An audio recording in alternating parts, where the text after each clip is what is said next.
결혼한 지 7년째입니다. 저는 고등학교 국어 교사고 아내는 중견 광고 회사의 팀장입니다. 맞벌이 부부로 지내며 아이 하나를 키우고 있어요. 초등학교에 입학한 지 얼마 안 된 아들인데 아침마다 학교 보내고 출근 준비하다 보면 둘이 얼굴을 마주하는 시간은 하루에 1시간도 채 안 됩니다.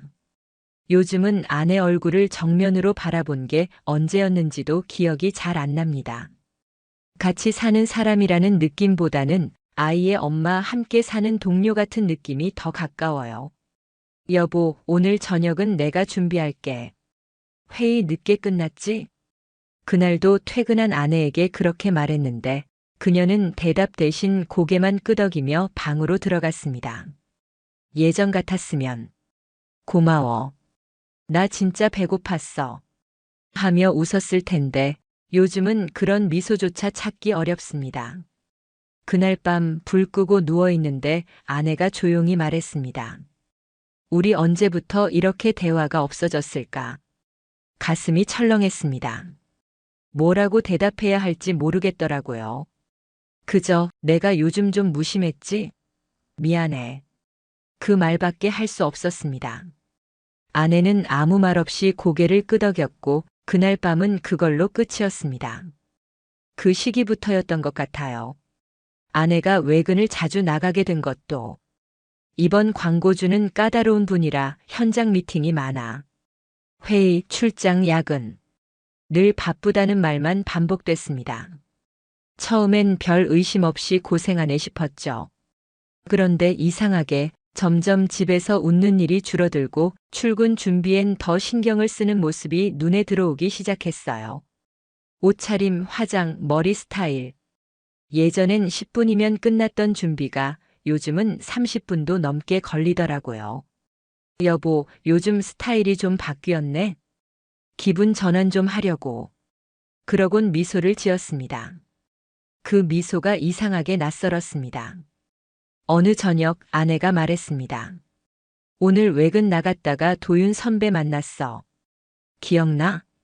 그 말에 머릿속이 멈칫했어요. 대학생 때 종종 이름 나왔던 동아리 선배. 아, 그 잘생겼다던 선배. 응.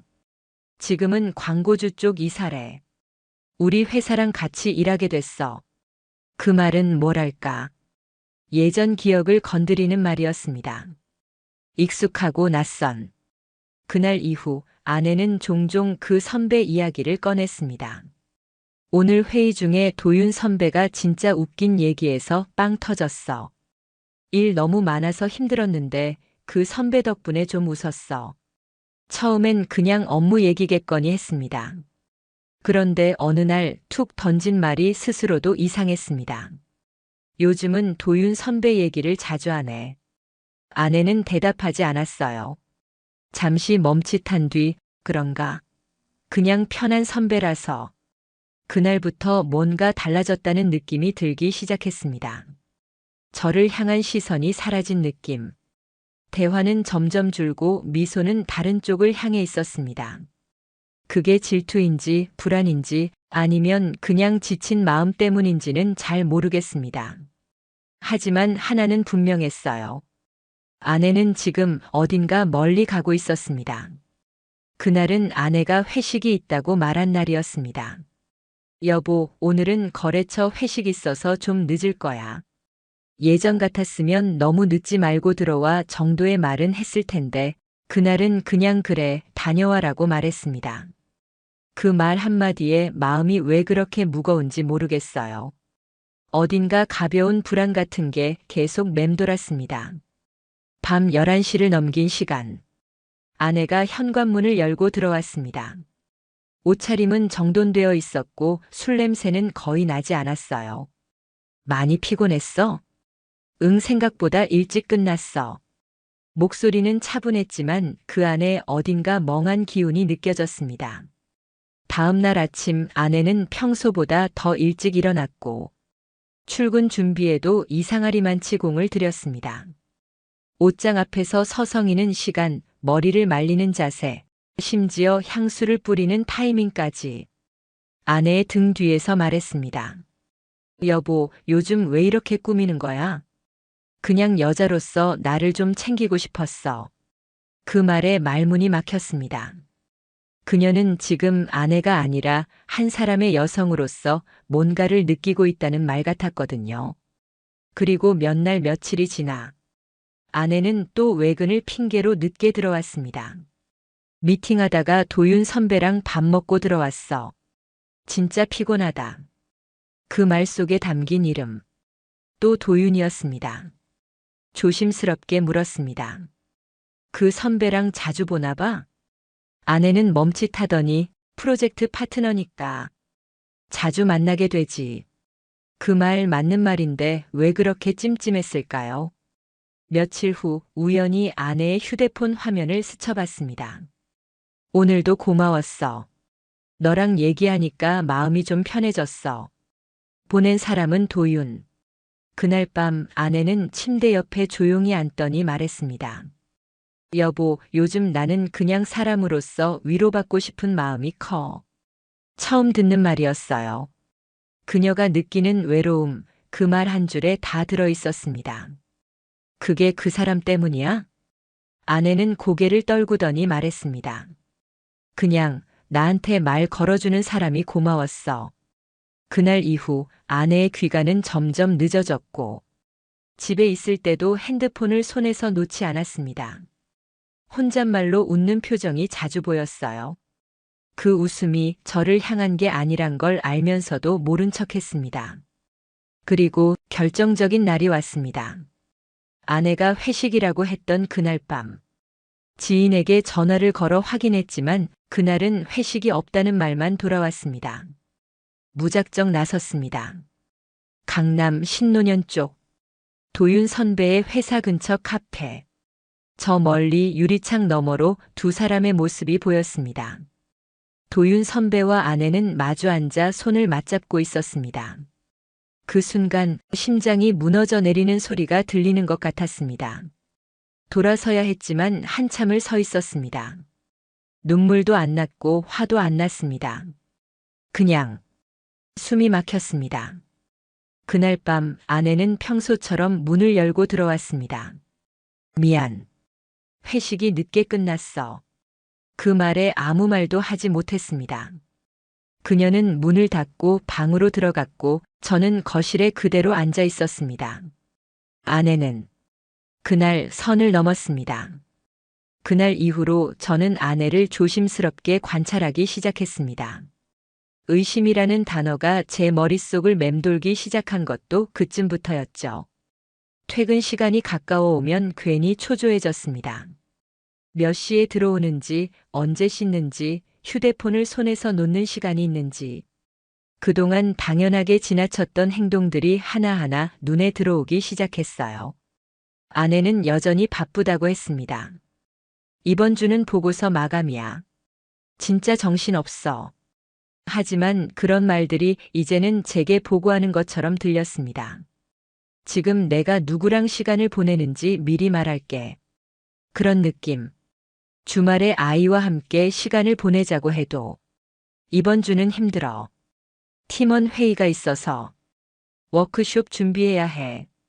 그 말들을 그대로 믿기엔 이미 저는 그 웃음이 진심이 아니라는 걸 알아버렸습니다. 아내의 휴대폰은 늘 뒤집혀 있었고 화장실이나 베란다에 혼자 있을 때면 혼잣말처럼 웃는 목소리가 새어나왔습니다. 한 번은 조용히 다가갔더니 응, 나중에 전화할게. 하고 바로 끊더군요. 그날 밤 아내가 샤워를 하는 사이 노트북에 연결된 클라우드 앨범을 열어봤습니다. 몇 장의 사진이 자동 업로드 되어 있었어요. 낯선 카페, 낯선 조명, 그리고 그녀가 찍힌 사진 하나. 앵글이 낮았고 웃고 있는 모습이 자연스러웠습니다. 누군가가 그녀를 바라보며 찍은 사진. 그게 무엇을 의미하는지는 설명하지 않아도 알겠더라고요. 그때 가슴이 철렁했어요. 단순한 불안이 아니라 이제는 내가 모르는 시간이 존재한다는 확신 때문이었어요. 그날 이후로 저는 아내의 일정을 따로 기록하기 시작했습니다. 캘린더에 표시된 외근 장소, 회식 날짜, 미팅 대상. 그녀의 말과 실제 움직임이 맞는지 비교하기 위해서였죠. 한 번은 회사 근처에서 우연히 마주친 아내의 후배가 말했습니다. 형수님, 어제 조기 퇴근하셔서 부럽더라고요. 요즘 팀장님이 일찍 가실 땐 되게 기분 좋아 보여요. 그 말을 듣는 순간 머릿속이 하얘졌습니다. 전날 아내는 광고주 미팅 때문에 늦는다고 했거든요. 그날 밤 아내는 늦게 들어왔고, 진짜 힘들다. 하루 종일 미팅만 하다 왔어. 그 말이 제 가슴을 찢었습니다. 이제 저는 확신했습니다. 아내는 저에게 거짓말을 하고 있었습니다. 하지만 아직 직접적인 증거는 없었습니다. 그래서 더 조심스러워졌습니다. 휴대폰 비밀번호는 바뀌어 있었고, 이전에는 공유했던 암호조차 잊혀졌죠. 그게 말해주는 건 단 하나였어요. 지금 당신은 더 이상 들여다보지 마. 하지만 저는 이제 멈출 수 없었습니다. 그녀가 내 아내인지 확인해야 했고, 내 아이의 엄마로서 지켜야 할 사람이 맞는지 제 눈으로 똑똑히 봐야 했습니다. 그리고 그 감시의 끝에서 저는 모든 것을 뒤바꿀 단서를 발견하게 됩니다. 그 주 금요일 아내는 일찍 퇴근한다고 말했습니다. 오늘은 도윤 선배랑 외부 회의 한 건 있고 일찍 끝날 것 같아. 그 말을 듣는 순간 외부 회의라는 말이 또 가슴에 걸렸습니다. 회의라는 말 뒤에 무엇이 숨어 있는지 이제는 너무 잘 알고 있었거든요. 퇴근 시간 즈음 아내의 회사 근처에 갔습니다. 말없이 기다렸습니다. 그리고 6시 반쯤 도윤 선배와 함께 나오는 아내를 봤습니다. 둘은 길 건너 카페로 향했고 누가 봐도 업무와는 거리가 먼 분위기였습니다. 웃고 있었고 도윤 선배는 아내의 팔목을 자연스럽게 붙잡고 있었어요. 가슴이 철렁했습니다. 마치 누가 내 안의 바닥을 열어젖힌 것 같았어요. 하지만 저는 그 자리에 서 있기만 했습니다. 소리도 걸음도 낼 수 없었어요. 그날 밤 아내는 광고주가 미팅을 길게 잡아서 늦었어. 밥은 먹었어? 늘 하던 말투였고 표정은 이상할 정도로 평온했습니다. 저는 대답하지 않았습니다. 그저 응 한마디로 넘겼습니다. 지금 이 사람은 더 이상 저와 같은 공간에 살고 있지 않다는 걸 느끼고 있었거든요. 며칠 후 회사 근처에서 아내의 후배를 마주쳤습니다. 그는 저를 보며 머뭇거리다 조심스레 말을 꺼냈습니다. 형수님, 요즘 도윤 이사님이랑 자주 다니시던데요. 팀원들 사이에서도 좀 말이 많아요. 그 말은 칼처럼 꽂혔습니다. 이제는 저뿐만 아니라 다른 사람들 눈에도 보이기 시작한 거죠. 그날 밤 아내에게 물었습니다. 요즘 도윤 선배랑 일 많이 해? 응. 거의 붙어 다녀. 이번 캠페인은 그쪽 광고주니까. 이제는 대놓고 말하는구나 싶었습니다. 아무렇지 않게 당당하게 마치 내가 더 이상 신경 쓸 권리가 없다는 듯이. 그 주말 아내는 새벽까지 컴퓨터 앞에 앉아 있었습니다. 월요일 회의 자료 준비해야 해. 모니터 화면을 슬쩍 보니 PPT 창은 열려 있었지만 한참 동안 아무런 수정도 없었습니다. 대신 카톡 알림이 연달아 뜨고 있었습니다. 이름은 없었지만 대화 말미에 이렇게 적혀 있었습니다. 우리 월요일엔 좀 긴 시간 볼 수 있을까? 그 말에 숨이 턱 막혔습니다. 아내는 지금 누군가와 일정을 나누고 있었습니다. 그건 단순한 감정선이 아니라 이제는 명백한 이중생활이었습니다. 그리고 그 사실을 회사 사람들이 눈치채기 시작했다는 건 곧 이 거짓된 일상이 더 이상 유지되지 않을 거라는 뜻이기도 했습니다. 그날 밤 아내는 늦게 들어왔습니다. 오늘은 도윤 선배랑 자료 정리하고 광고주랑 마지막 미팅까지 했어. 피곤한 듯 말했지만 화장은 거의 지워지지 않은 상태였습니다. 눈가엔 약간의 반짝임이 남아 있었고 립스틱은 희미하게 남아 있었습니다. 그런 모습들을 보는 순간 저는 직감적으로 알 수 있었어요.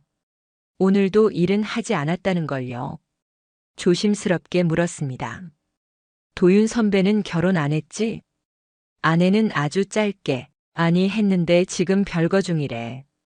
이혼 준비 중이래. 그 말에 가슴이 턱 막혔습니다. 이혼 준비 중. 그 말이 아내의 마음을 열게 한 열쇠였겠죠. 책임 없는 감정에 스스로 면죄부를 주기 위한 포장. 그렇게 믿고 싶었던 걸 겁니다. 하지만 저는 믿지 않았습니다. 다음 날 저는 조용히 도윤 선배에 대해 조사하기 시작했습니다. SNS 계정, 업계 커뮤니티 관련 기사. 놀랍게도 도윤 선배는 아내와 아이가 있는 정상적인 가정의 남자였습니다. 부인의 계정에는 생일 사진이 올라와 있었고 도윤 선배는 아이와 함께 놀이터에서 찍은 사진에도 태그되어 있었죠. 이게 이혼 준비 중인 사람의 생활일까요? 그제야 확신했습니다. 아내는 철저하게 속고 있다는 걸요. 하지만 문제는 그게 아니었습니다. 속든 말든 그녀는 이미 제게 거짓을 반복했고 그 거짓은 제 아들과도 연결된 가족을 무너뜨리고 있었습니다. 그날 밤 아내가 잠든 뒤 저는 핸드폰을 조심스레 들여다봤습니다. 잠금은 바뀌어 있었고 지문 인식도 등록되지 않은 상태였습니다. 그 순간 이제 이 사람은 나와 공유되는 인생이 아니구나 라는 생각이 들었어요. 그 다음부터는 움직였습니다. 아내의 일정표를 스크린샷으로 저장했고 클라우드에 자동 업로드되는 사진들을 백업하기 시작했습니다. 사진의 메타데이터에는 시간과 위치가 남아 있었고 그걸 보면 아내가 말한 장소와 시간은 일치하지 않았습니다. 예를 들면 이런 거죠. 오늘은 사무실에만 있었어. 그런데 사진엔 강남의 한 북카페가 배경으로 찍혀 있고 시간은 오후 2시 42분. 그 카페는 지난달 도윤의 SNS에서 분위기 좋다며 올린 장소와 동일했습니다. 의심이 확신이 되고 확신이 행동으로 바뀌는데 오래 걸리지 않았습니다. 아내가 외근을 나간다고 말한 날 저는 조용히 따라붙었습니다. 오후 3시 20분. 신사동의 한 골목. 그곳에서 아내는 도윤과 함께 건물로 들어갔습니다. 1층은 카페였지만 2층은 프라이빗 룸이 있는 공간이었어요. 회의보단 데이트에 가까운 공간. 저는 문 앞까지 따라가진 않았습니다. 대신 건물 출입 시각과 사진을 남겼습니다. 증거가 필요했으니까요. 그리고 그날 밤 아내가 평소처럼 문을 열고 들어오며 말했습니다. 오늘 외근 진짜 힘들었어. 자료가 자꾸 바뀌어서. 그 말을 듣는 순간 이제 더는 감정으로 대화를 할 수 없겠다고 느꼈습니다. 진실을 말하지 않는 사람과는 말이 아니라 기록으로 대화해야 하니까요. 아내의 움직임은 더 이상 제 말로는 막을 수 없었습니다. 그래서 저는 말이 아닌 기록으로 대응하기로 했습니다. 클라우드에 자동으로 백업되는 사진, 캘린더에 남겨진 일정 메모, 위치 기반 앱 사용 이력까지 하나씩 들여다보기 시작했어요. 그중 결정적인 게 있었습니다. 4월 14일. 아내는 광고주랑 대면 미팅 있어서 외근 간다고 했죠. 하지만 클라우드에는 그날 찍힌 사진이 있었어요. 남양주에 있는 한 리조트. 회의실도 없는 곳이었습니다. 사진은 그녀가 직접 찍은 게 아니었어요. 앵글은 낮았고 아내가 와인을 들고 살짝 웃는 모습이 담겨 있었습니다. 분명 누군가가 그녀를 바라보며 찍은 사진이었습니다. 그리고 그 누군가는 도윤 선배라는 걸 모를 수가 없었습니다. 그때 숨이 막혔습니다. 그 사진 하나가 말해주는 게 너무 많았어요. 장소, 시간, 표정, 분위기. 이건 그냥 외도다. 그 생각이 처음으로 입 밖으로 나왔습니다. 그날 밤 아내가 샤워를 하는 동안 노트북을 켜고 사진 메타데이터를 확인했습니다. 촬영 시간 오후 2시 38분. 위치 남양주 땡땡 리조트. 아내는 그날 4시까지 서울 본사에 있었다고 했거든요. 심장이 쿵 내려앉았습니다. 이건 착각이 아니라 현실이었습니다. 다음 날 아내의 카톡 알림이 떴습니다. 어제 너무 좋았어. 너랑 있으면 시간이 너무 빨라. 보낸 사람 이름은 없었지만 내용은 설명이 필요 없었습니다. 그날 밤 아내는 무심하게 말했습니다. 요즘은 그래도 일 좀 덜 힘든 것 같아. 도윤 선배가 워낙 잘 맞춰줘서 그런가. 그 말에 저는 웃지도 못했습니다. 대신 마음속으로 중얼거렸죠. 그래. 이제 다 알겠다. 이후 저는 증거 폴더를 만들었습니다. 이름은 리엘러티. 그 안에 하루 단위로 자료를 정리했습니다. 날짜별 위치 캡처, 사진 메타데이터, 카톡 화면, 통화 내역, 녹취 가능한 짧은 메모. 그 모든 걸 저장하는 동안 속이 부글부글 끓었습니다. 분노라는 말로도 설명이 안 되는 감정이었어요. 그러면서도 마음 한구석에선 이걸 왜 하고 있는지, 무엇을 위해 이걸 모으는 건지 혼란이 밀려왔습니다. 하지만 동시에 깨달았습니다. 이 사람은 내가 말로 붙잡을 수 있는 관계가 아니구나. 나는 감정으로 기다렸고 그녀는 그 감정을 조용히 짓밟았습니다. 그날 밤 아내가 말했습니다. 이번 주말엔 친구 만나기로 했어. 결혼한 친구인데 힘들다길래. 친구. 이제 그 말은 거짓의 시작처럼 들렸습니다. 이제 더는 참지 않기로 했습니다. 그리고 그 주말, 저는 은밀하게 움직이기 시작했습니다. 학교 점심시간 평소보다 조용했던 제 모습을 본 지혜가 말을 걸어왔습니다. 지혜는 같은 학년 국어 교사였고 저와는 5년 가까이 함께 일한 동료였죠. 요즘 괜찮으세요? 툭 던지듯 조용히 말하더군요. 괜찮지 뭐. 왜? 그냥 요즘 선생님 표정이 좀 달라 보여서요. 말끝이 흐려졌지만 그 말 뒤에 무언가 있다는 걸 직감했습니다. 그녀는 한참을 머뭇거리더니 조심스럽게 말을 이었습니다.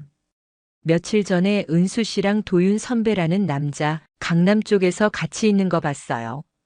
퇴근길이었는데 분위기가 좀 이상했어요. 순간 머릿속이 하얘졌습니다. 숨이 멎는 것 같았고 손끝이 저릿할 정도로 감각이 사라졌습니다. 확실해? 제 목소리는 떨리고 있었습니다. 지혜는 고개를 조심스레 끄덕였습니다. 그 두 사람 예전에도 뭔가 좀 이상했어요. 한 번은 회식 자리에 도윤 씨가 잠깐 왔는데 서로 대하는 태도가 딱 보이더라고요. 그 말은 확인 사살 같았습니다. 내가 보고 들었던 모든 단서들이 이제는 의심이 아닌 사실로 바뀌는 순간이었죠. 그날 집에 돌아와 아내의 통화 내용을 몰래 녹음해 보았습니다. 이번 주 워크숍은 1박 2일이야. 남편한텐 그렇게 말했어. 걱정 마. 목소리는 낮았고 숨죽인 웃음이 뒤따랐습니다. 그 말을 들은 순간 이제 끝내야 한다는 생각이 확고해졌습니다. 그 주말 아내가 말한 대로 워크숍을 간다고 집을 나섰습니다. 하지만 저는 믿지 않았습니다. 확인해야 했습니다. 그녀가 도착한다던 지역의 숙박업체 목록을 검색했고 도윤 선배의 차 번호를 기억해 두고 있었기에 현장으로 직접 향했습니다. 그리고 정말 거기 있었습니다. 주차장에 도윤 선배의 차량이 있었고 리조트 3층 로비에서 두 사람이 함께 체크인하는 모습을 직접 봤습니다. 말이 필요 없었습니다. 그저 멀리서 지켜보다 사진 한 장을 찍고 조용히 돌아섰습니다. 그날 밤 저는 도윤 선배의 아내에게 메일을 보냈습니다. 제 이름은 밝히지 않았지만 첨부한 사진 한 장, 그들이 함께한 장소, 시간, 차량 번호까지. 다음 날 도윤 선배의 아내로부터 답장이 왔습니다. 그동안 계속 의심만 했어요. 근데 이걸 보니 확신이 생기네요. 감사합니다. 그 짧은 문장이 서로 다른 가정의 균열을 동시에 만들어내고 있다는 걸 느꼈습니다. 한 사람의 잘못된 선택이 얼마나 많은 관계를 망가뜨릴 수 있는지를 그때 처음 뼈저리게 실감했습니다. 이제 이건 감정의 문제가 아니었습니다. 현실이었고 정리해야 할 문제였습니다.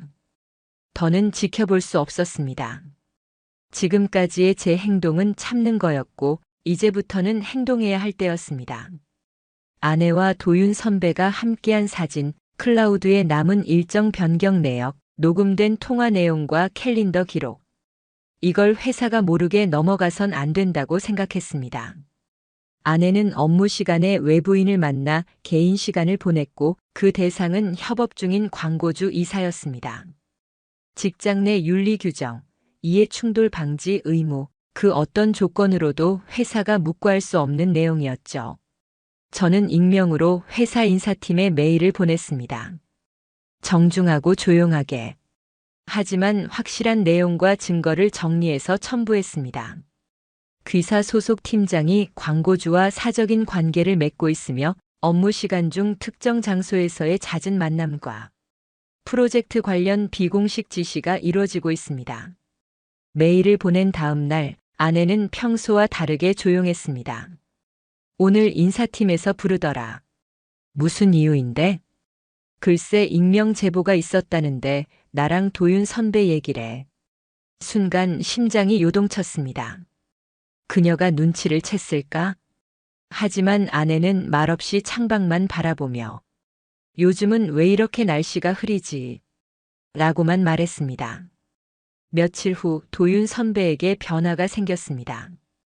그가 소속된 광고회사 측에서 공식적으로 캠페인 계약을 파기했다는 소식이 들려왔고 업계 커뮤니티에도 이사, 여성 팀장과의 의혹이라는 익명글이 올라오기 시작했습니다.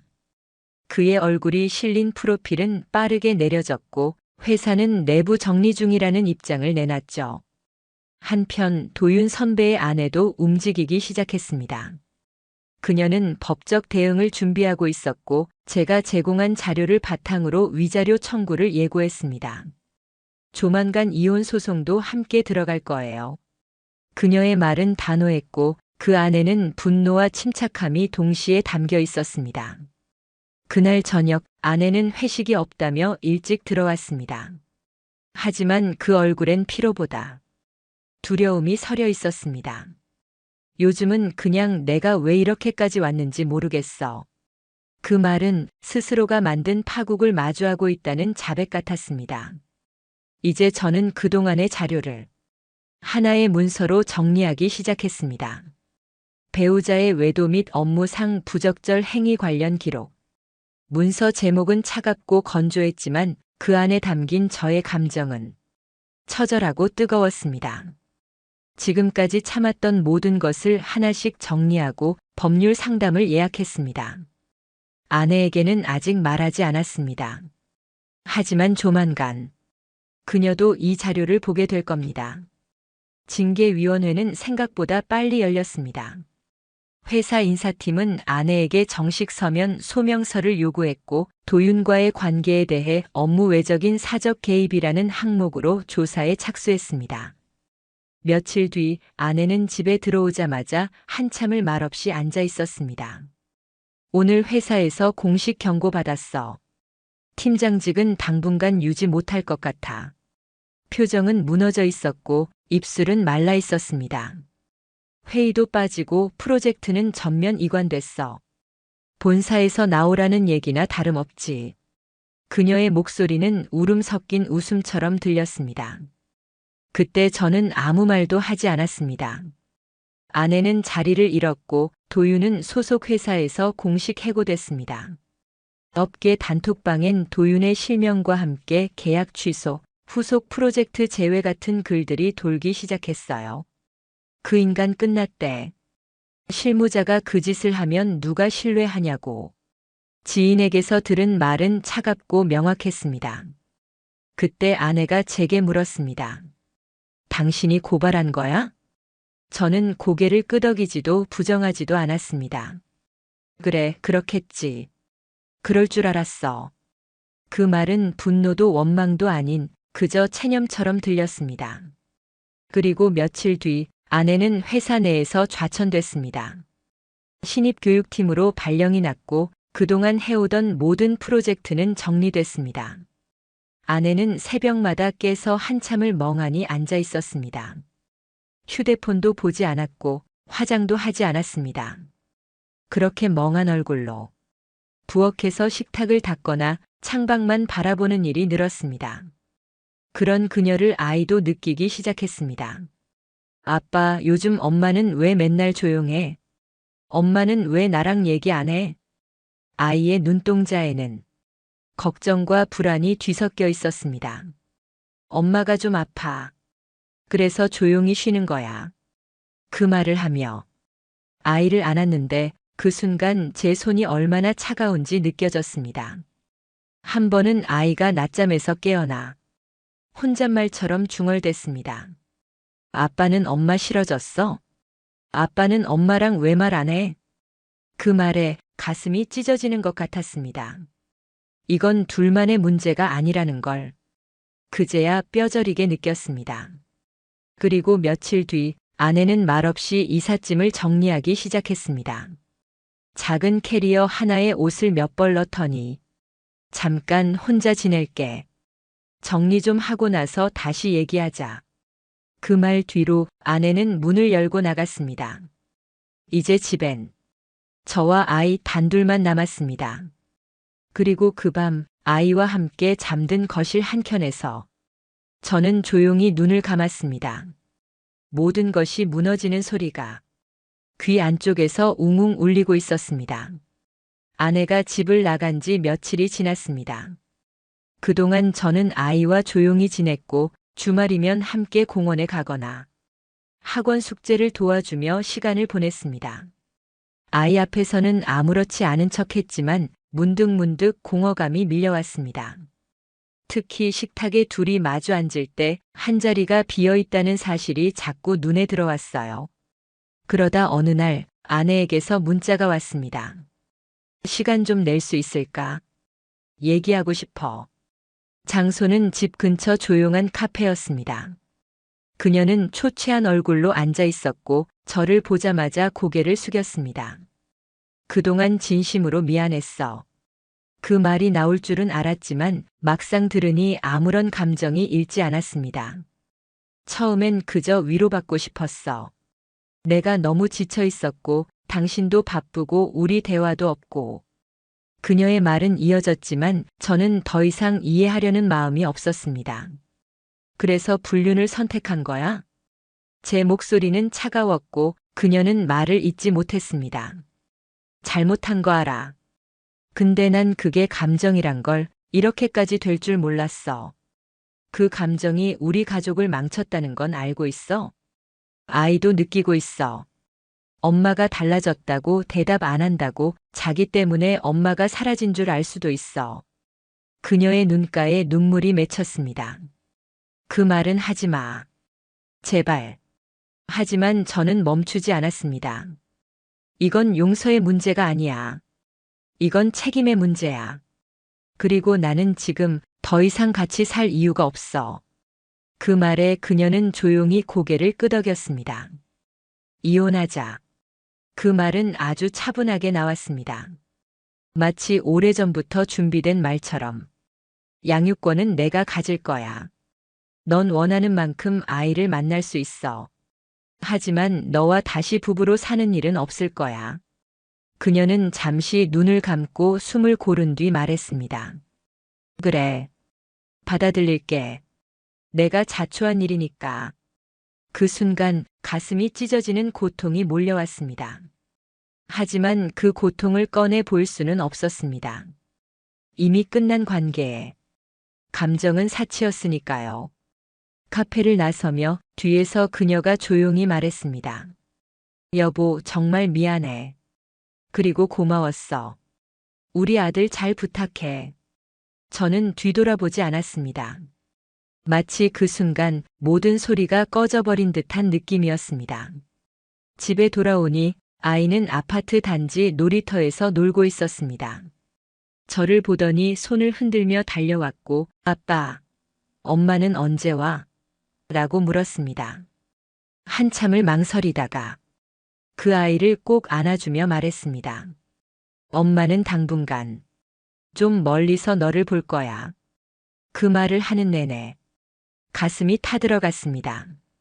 그날 밤 저는 이혼 서류를 정리했습니다. 변호사와의 미팅 날짜도 잡았고 상간자 소송 준비도 함께 진행했습니다.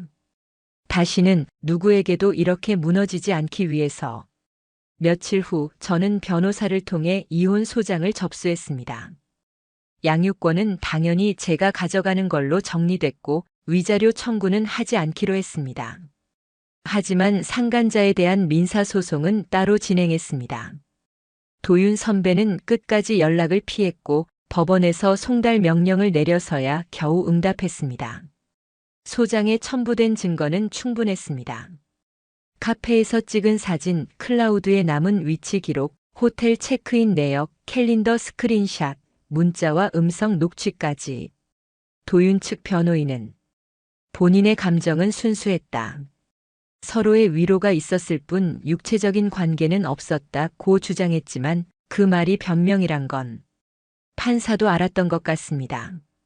도윤은 위자료 1,500만 원 지급 판결을 받았고 부인의 소송에서도 별도로 청구된 금액을 부담해야 했습니다.